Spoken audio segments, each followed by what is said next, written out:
Right, welcome back. We're still working on the Norton project. I believe this will be episode 11. Anyway, I am waiting for parts to finish up that gearbox. And anyway, while I'm waiting, I did stick the gear cluster and the shift forks back in there. So that's ready to go whenever those little bits and pieces come in for that. Anyway, in the meantime, I decided it was time to then I might as well, start working on these carburetors. These were not fitted to the bike when I brought it home. He had taken them off years before. So anyway, they do have these protective slides over the ticklers on them, and that makes me think that they might not be original to this bike.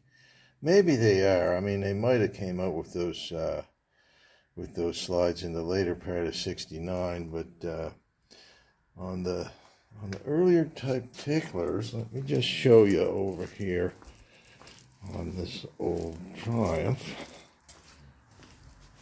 This is the original carburetor for this bike, and you see the tickler right there. It does not have that sleeve to keep the gasoline off your fingers and your gloves and that sort of thing. Now these ones on my other Commando do have that little sleeve on there to, that'll keep your fingers out of the gasoline when you prime them. But in any case, those are new carburetors that I have fitted on that bike. They're not brand new anymore. But geez, how long have I had them on there? I forget now, but I know, let me think now, I bought the bike in 1989.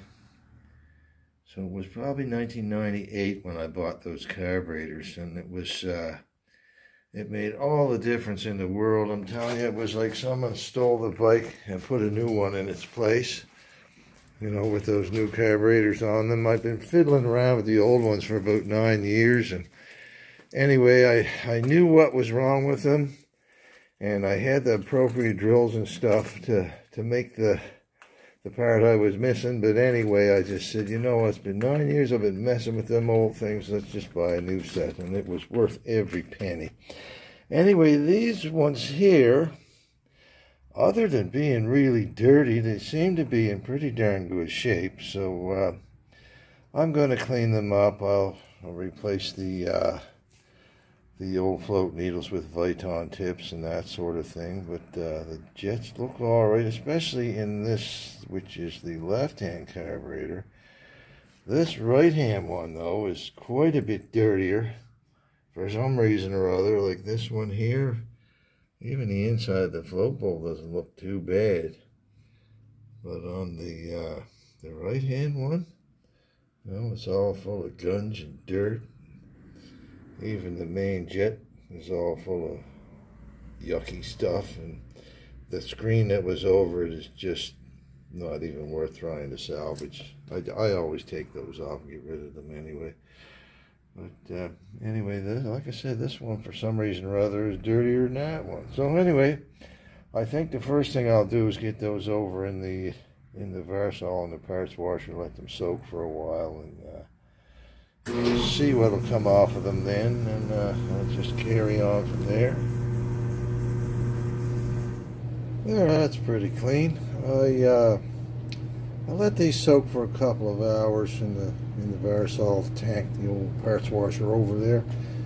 Oh, well, I went to town with the wife this afternoon anyways. Went for a nice little walk with her, and then after that I took these out, started scrubbing. Boy, I'm telling you, these were just as black as a boot. Well, you could see them in the last video there, how dirty they were. But anyway, this one wasn't too bad inside. That's the left carb. The right one, and that was a mess inside and out. Anyways, I got everything cleaned up pretty good. Nothing seems to have suffered from being that dirty for such a very long time. Even the insides of that float bowl, it's a little bit of oil I sprayed in there to keep it from corroding anymore. But I mean, you can see how nice and clean that is. That was all full of black black varnish and stuff from the old gas that had dried in there, and that was most of what you saw on the outside. I actually thought, I was wondering if that was black paint at first, but no, it wasn't. It was just dirt. So anyway, I'll carry on with these. I just want to make sure I clean out the idle passages really well and all that sort of thing before I put it back together. But we'll carry on with that and let you know how that turns out. Okay, so a few days after Christmas. What is this, the 29th? Anyways, not a very nice day out there this morning. The wind was blowing out of the east, looked crazy, with a little bit of rain in it, and you know, plus 2 degrees. Better than snow, mind you, but it was not nice. But hey, a great day to come out in the shop and work on carburetors. Anyway, I got the carbs all back together, so I think I've got a good pair of carbs here now. I've got a couple of little stories to tell you about that process. This is, of course, the right-hand carburetor. The body on the right-hand carburetor, the original body, is not what you're looking at right here. This is a brand new carburetor body that I had purchased for another job, and I never used it. So I thought, well, hey, they've stripped the holes where the float bowl screws on in the other carburetor, so why don't I just use this one here? Because I've got it, might as well put it to good use.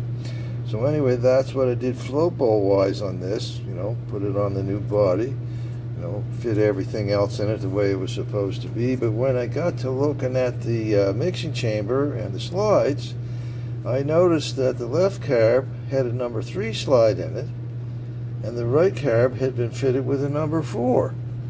So anyway, I don't know why they did that, but I had a good look in my manual there, and it says it's supposed to be a number 3 slide in there. So this one had the proper slide in it, and this one didn't. So anyway, I went looking through my collection of spare parts and stuff, and I did find a nice looking number 3 slide, and I said, okay, so that's going in there. So anyway, I replaced the jet needles. I checked out the needle jets. They're in good shape, not worn or anything. And same with the main jets. I checked those. There don't seem to be any wear on them. So after I got all the guck and stuff off them, I put them back in. And of course, this little fitting that screws on over the threads on the end of the carb, I took that off the other carb body and put this on here. That's so you can get your air filter to go on there. Anyway, what else? The only other thing I want to do before I mount those to the manifolds is clean up the finish on the inside of those manifolds. You can see right now, if the phone is focused, I think it is, how rough and crude that is. So I'm going to get a Dremel in there. I'm not going to polish it up like a diamond, but I am going to clean it up, smooth up that bore so it's not as rough and nasty looking as it is right there.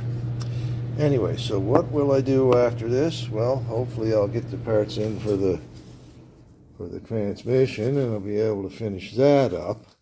But meanwhile, I think I'm going to start taking the rest of the bike apart. This has to go right down to the bare bones because I need to paint the frame and everything. And of course, I need to fix those holes that they went and drilled in the back of that tailpiece there. That was not a good idea in my opinion, but anyways, I'll weld those in. And but I'm beating myself up about whether I should paint that myself or have that powder coated.